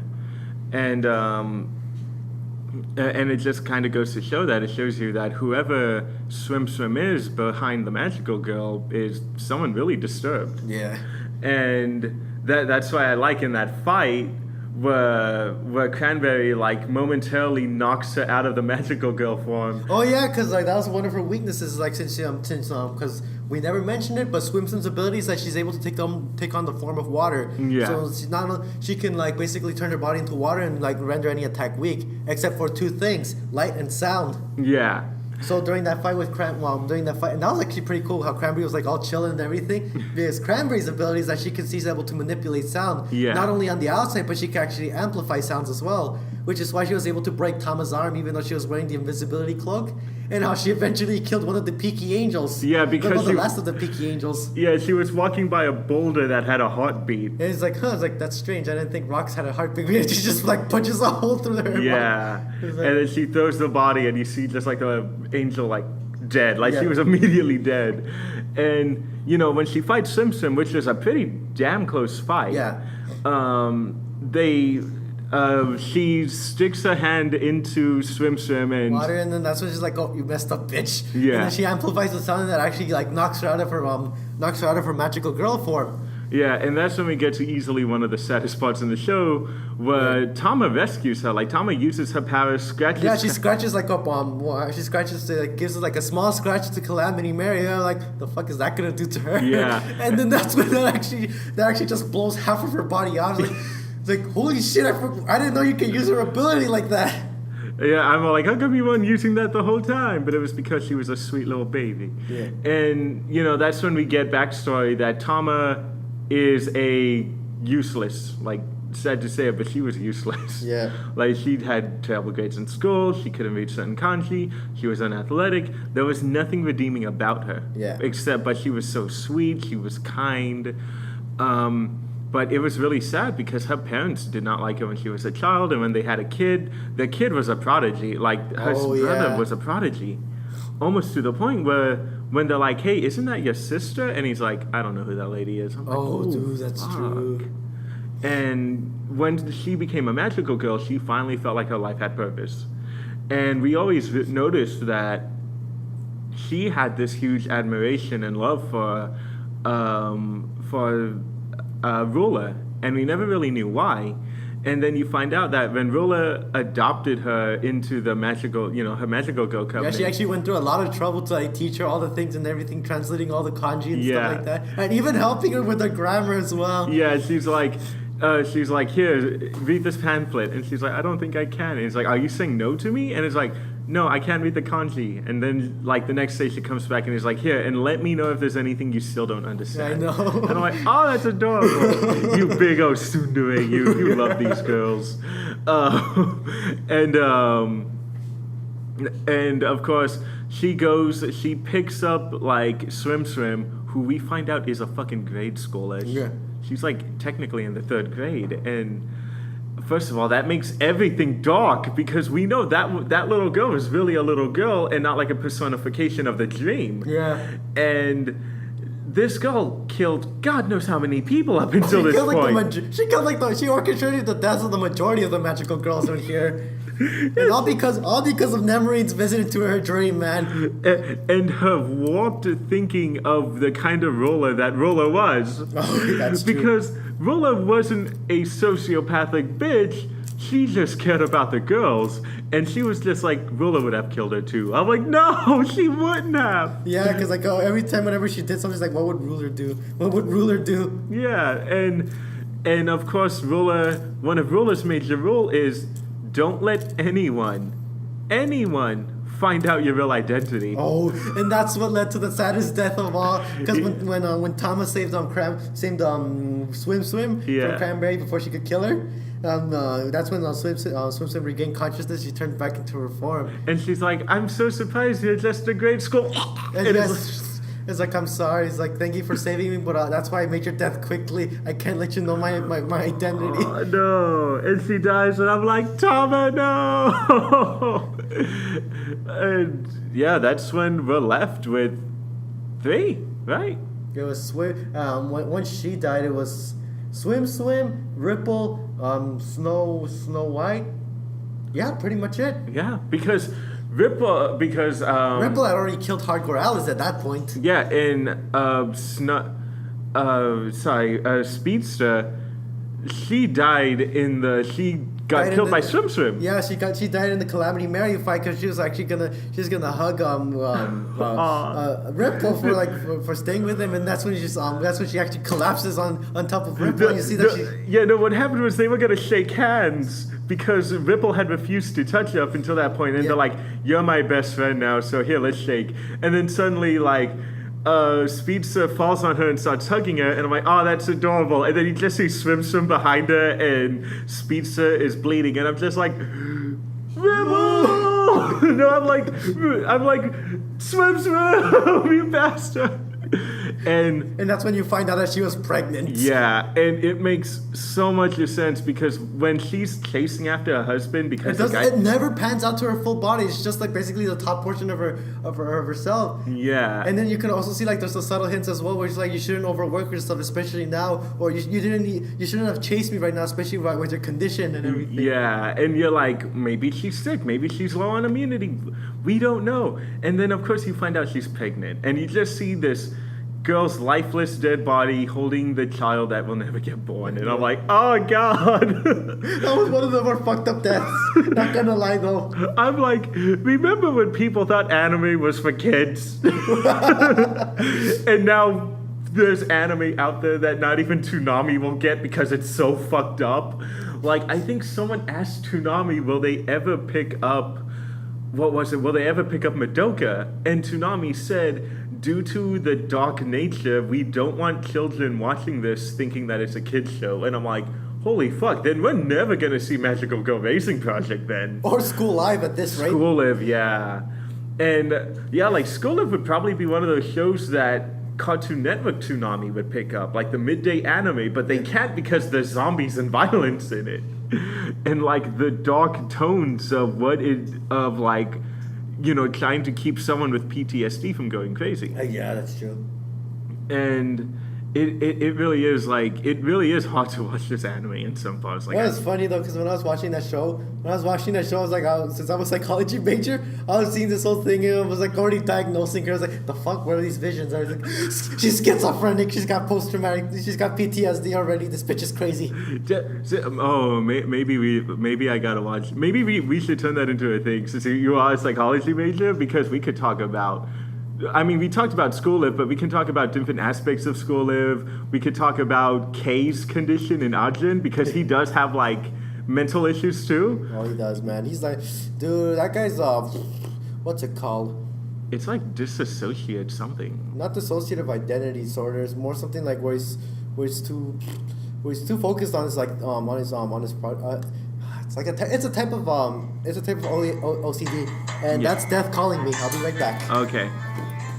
So we're about to close out the show pretty soon. I'll just wait for Lou Squatcher to come back. But anyway, yeah. So let's take a quick TV timeout. And I just want to say, for years, basically back in 2013, when I had started listening to Double Toasted before, after they left Spill.com, I always wanted to become like the, I'm good to go. Okay. I always wanted to be like a podcaster, so I'm really glad that I'm finding these group of guys who, and a girl, because we finally have a girl on the site now, who they're just willing to help me out with this, and they're having just as much fun as I am.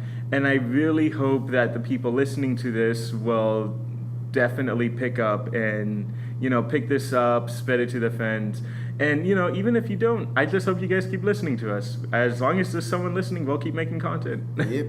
So, anyway, what were you saying? But yeah, like, Kay had this disorder where it was just kind of like, not only did he not care about other people, but he was always for himself, too. Oh, okay. I remembered it now. It's he was basically narcissist. Yeah. Narcissistic behavior. Yeah. That I think, like, if I go to the wiki, they'll tell me. But Oh, it's probably that one. I'm not 100% sure. I think it was like another one as well, where like it's probably, I can't remember it right now. yeah. It's early. We're doing this pretty early in the morning, but. Yeah, but that's the thing I really like about this. Just give me the bottle of Dr. Pepper, and I'm pretty sure I'll remember it soon. That's the thing I really like about anime now, is that anime really is kind of getting mature to the point where they are tackling things while still having the like sense of adventure and stuff that got people into anime. But I love the fact that we're getting anime that's like, it's a shonen, but something's up with this character. Or it's a magical girl, but it's a horror show. That's probably why like most of the shows I watch got to deal with like psychology and then forensics as well, especially Psychopaths. That was really good. Oh, dude, that one was great, because that one was all about that one was just all about like mentality and I know, man. Link Tosite Sigurd did the opening, and then Egoist did the endings as well. Both endings for both seasons. Yeah. Oh man, they don't have it detached from others as I remember I went to a site where they full on tell you like you find out that Kay has this disability. Yeah. Mental disorder, most likely. Yeah. Yeah, and but that always happens, and yeah, and that's the thing that kind of got me into anime, because I'm not gonna lie, I was an anime hater up until 2013. Yeah. Yeah, I never made fun of people for liking anime, because I was watching. You're like the opposite of Fred, man. What? I know. You're like the opposite of Fred. How he was hooked on anime for a while now he's like hating on people for it. Yeah. But not like bashing like flame wars on it, but like jokingly hating about it. Yeah, but yeah, like he calls me a weeb because Nesta calls me a weeb. Which, by the way, Nesta knew about a particular hentai, so I don't know what the fuck he's talking about. No, yeah. So he's and yeah, because before then, my friend didn't show me very good stuff. My friend showed me Maid Guy, which was funny. He showed me the Almahado, which is like a guy who could only use his magic powers like 7 times before he died, and it was like a goofy harem. And then he showed me like other stuff, but they were never stuff that got to me.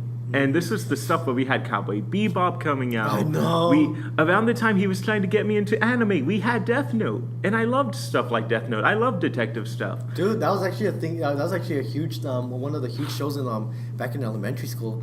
Like, which is when around the time I actually started getting into anime. It was pretty funny times as well, because when I was watching it later now, I was like, ooh, cartoons.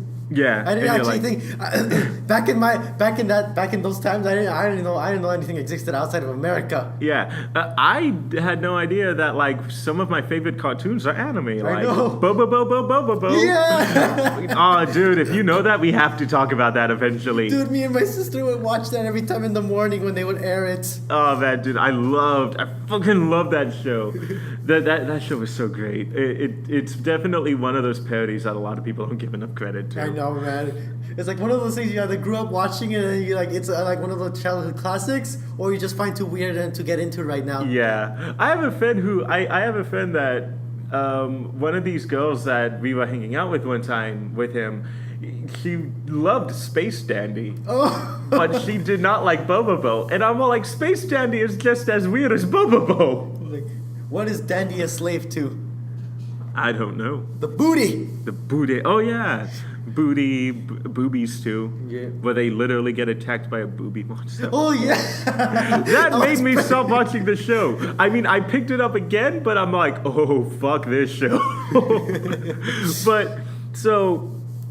Yeah, but it was 2013. My friend's like, you like zombies, so you have to sit down and watch this little show that not a lot of people know about called Attack on Titan. And I'm all like, this is fucking awesome! Dude, that was actually that's funny as well because before they even made that show, that's actually like an obscure manga. No one, I heard that. No one read it in Japan. Nobody read it until the anime came out, and then all of a sudden that was like caused a huge explosion for that. And manga here, they always give it like a month and a every other month waiting period. But with Attack on Titan, Kodansha knew they had a hit on the hands, so they were releasing like 2 a month. Like you get one the beginning of the month, and then you get one the ending until they eventually caught up, and you're just like, holy shit, this thing blew up. There's talks of a movie probably happening in America, but it's super. We don't know yet. Yeah. Which I'm just gonna say. Which was kind of sad about how remember how Keanu Reeves wanted like to actually do a live action for Cowboy Bebop, but then it got hacked. I was like, damn. I was like hashed it. I was like, no. He would have actually made a pretty good Spike. Yeah, and now we're getting a Battle Angel Lolita. It's an anime manga that. I've never heard of that one. That James Cameron, Mr. Titanic Avatar himself, has been trying to make into a movie for years. So let me go ahead. I'm gonna have to go to Robert Rodriguez's profile because he's directing it, which I'm really sad because I'm like, I thought James Cameron was going to direct it. Oh man, and then there's also another one that was inspired by anime as well, which was Edge of Tomorrow with Tom Cruise. Yeah, that was inspired by like All You Need Is Kill, which was I actually like the manga. Yeah, and people are like, America will never do a good anime or Japanese adaptation. People loved Edge of Tomorrow, and they don't even know that it was a manga or a light novel. And it's funny as well because like if you ever stick around the end credits, they actually give credit to the original story as well, and the mangaka who's in charge of the story. Yeah. Oh, no, I didn't want to go to the movie. Battle Angel Aelita. Yeah, I've never heard of that before. Yeah, it looks old, and Viz Media actually bought the rights for it, so I bet we can't even get it. There's never been an anime for it, but yeah, it turns out that James Cameron's a huge anime fan, anime manga fan, that he has been trying to get this made since Titanic. Like after Titanic, he's been trying to get this made, and there's even talks that in Terminator 2. That the T-1000 might have been inspired by a parasite. But no one's ever formally come out and said that's what happened. Which is amazing because no one knew what parasite was. America had no idea what parasite was. Yeah, back then as well either, even though it was a pretty old manga as well. Yeah. So yeah, we're getting that. And the fact that it's being directed by Robert Rodriguez kind of scares me because I don't really like him. I mean, he does some movies I like. I like the first Machete movie, but that second one can go fall off a cliff and die. The Spy Kids movies are guilty pleasure, except for that very last one. I haven't seen that one. Yeah, the one where they replace the kids. I'm like, you guys are falling out of it. But yeah, And apparently there's like anime American movies that came out that I didn't even know existed. Like we have a Fist of the North Star movie. Yeah, dude, that's the funny part because like actually, that was actually my dad's hard drive because like he would always download a lot of movies from his friend because he would have them on hand. Yeah. And I saw Fist of the North Star. I was like, wait a second, this sounds familiar. Yeah. I'm like, oh, I kind of want to watch it. Yeah. I'm really surprised America hasn't tried to get their hands on a Helsing movie. That's true, man. That would actually be pretty good. Yeah, that and Drifters could probably work. Well, probably not Drifters because people are not going to like the Jesus thing. Oh yeah, the Jesus thing is gonna cause a lot of controversy because America, and that nobody's gonna know that many of like his historical figures. Oh, and then there's Hitler as well. Yeah. People are gonna say like, oh man, this is promoting Nazism. Yeah, and it'll become an alt-right movie. I forgot. And then of course there is, God, what is it? The creator of Evangelion had been trying to get an American movie made, and they tried taking it to Spielberg, and Spielberg was even like, I don't get it. I don't get it, yeah. But yeah, like, I really do like how now we're in this boom of like liking anime, and like I said earlier, I'm trying to use Tinder. And I really hate the app because you can't contact people you're interested in unless they like you back, and the odds of them running into you and liking you back is really low. So, and I'm running into a lot of people who are like, oh, I like anime, oh, I'm a big nerd. And I'm like, fuck, I wish there's another way for me to contact them. But yeah, I really do love how we're in this boom of that anime's good. And of course, Junji Ito, who I love that dude to death, except he released The Dissolving Classroom in America, and I did not like that one at all. Oh. I think he's even doing it for Death Stranding. They're kind of being hush-hush about it. Oh, but man. he was going to do the creature designs for Silent Hills before it got canceled. That's how we found out about him, and that's why Viz Media and all these other comic companies are pushing his stuff now, because they're like, our backlot got sold out on the website. The stuff we're selling on Amazon got sold out. We have to put these things back in print. And yeah, I honestly do love the time we're living in for anime and for geekism altogether. Mm-hmm. Like, I'm really glad that me and you were born on the tail end of being a geek is for nerds. Like, we were at the tail end of it. I got it a little bit. But as soon as I hit high school, I was just like, boom, I had friends all over the place because they were just as big as fucking nerds as I was. Dude, yeah, that's true, man. Like everybody, like from my from my high school as well. When I went in there, it's like everybody like at least had one thing that was related to anime as well. Whether it was either because it's a sports show or because it had the gore aspect as well, or because it was inspiration, whatever it was, you saw it in every aspect of a club and whatever. And there would always be somebody who would always mention an idea from a show that would come from as well. And it was pretty fun. That was pretty fun as well. Yeah, I have a friend who he's as big as a nerd as I am, who loves anime, and he's dating a girl who is a nerd but doesn't like anime, but she's like, I love Cowboy Bebop for the soundtrack. Like, the soundtrack for Cowboy Bebop is fucking amazing. It is. And I'm like, see, anyone will find something that will work for them here. I mean, God, let's see. I know my friend's dad, he said that he really wants to go see Ghost in the Shell, and he does not like the fact that his son likes anime. So my friend's like, I'm not going to tell him it's an anime until like after we see the movie.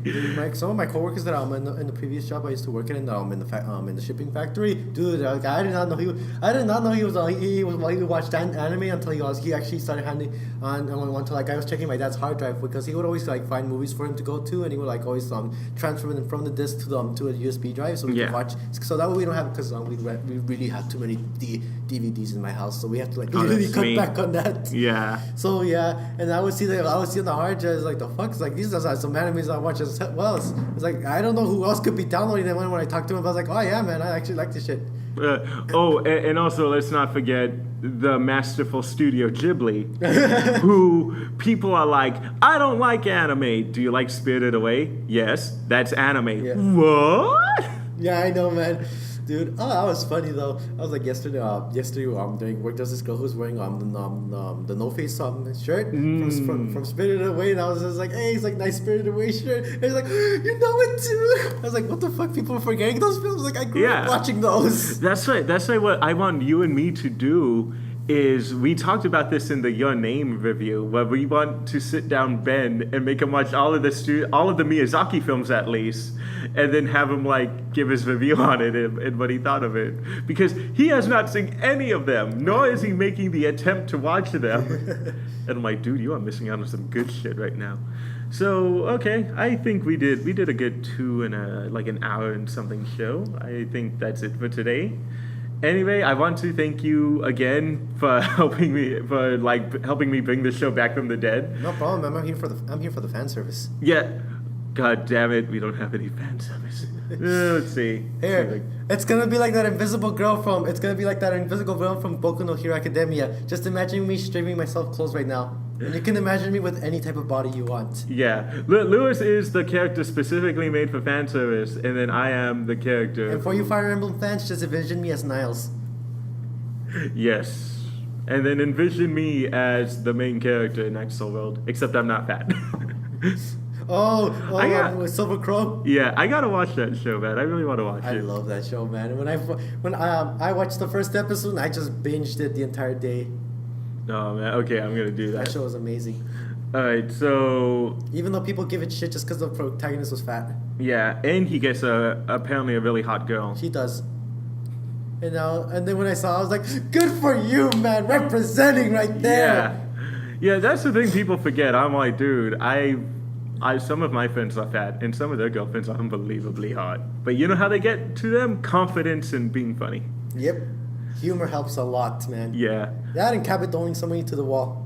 Yeah, that too. Also, that's how that happened to me. That's how I got hooked up with. What? You got pinned against the wall? No, I pinned somebody against the wall. Oh my god! Because I was in Little Tokyo, and I was cosplaying as Kaneki. Oh no! So I was just like on my way home, and then like there's these people who were cosplaying, and I didn't know it was her birthday and everything. So they just called me. One of their friends was a photographer, so they just called me. I was like, oh yeah. So what I want you to do is I want you to pin her against the wall. And I want you to, not the girl whose birthday, but the friend. Yeah. Oh, that's the girl you're dating right now.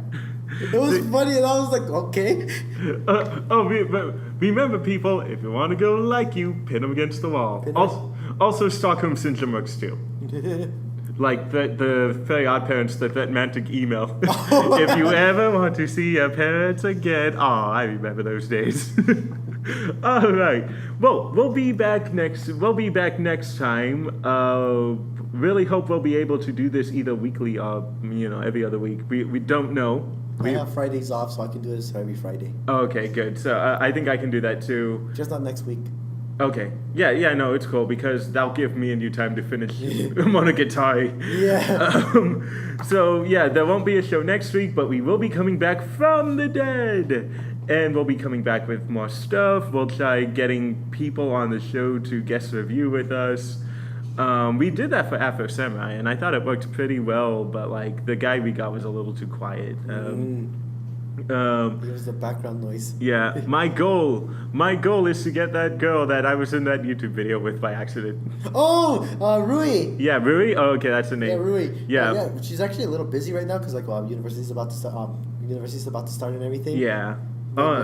Oh yeah, man. I met like this girl in Canada who's like a huge anime fan through Anime Amino, and like I was like super enjoying my time talking to her, and she's got swamped. So like I haven't talked to her in months, and I'm like no, in weeks, and I'm like no, I miss her. Dude, I need to talk. I need to talk with her again, man. It's been like weeks. Like I've been doing nothing but studying, and then when I go home, I was like fall asleep. Yeah. Luckily though, I'm gonna have my break though, and I have a car too, so I'll finally be able to get around. Yeah. I gotta start learning how to drive. So, anyway, I'm Danny. I'm the Squatcha. And then we'll be back to kill your waifus next time. Das vidanya. Yeah.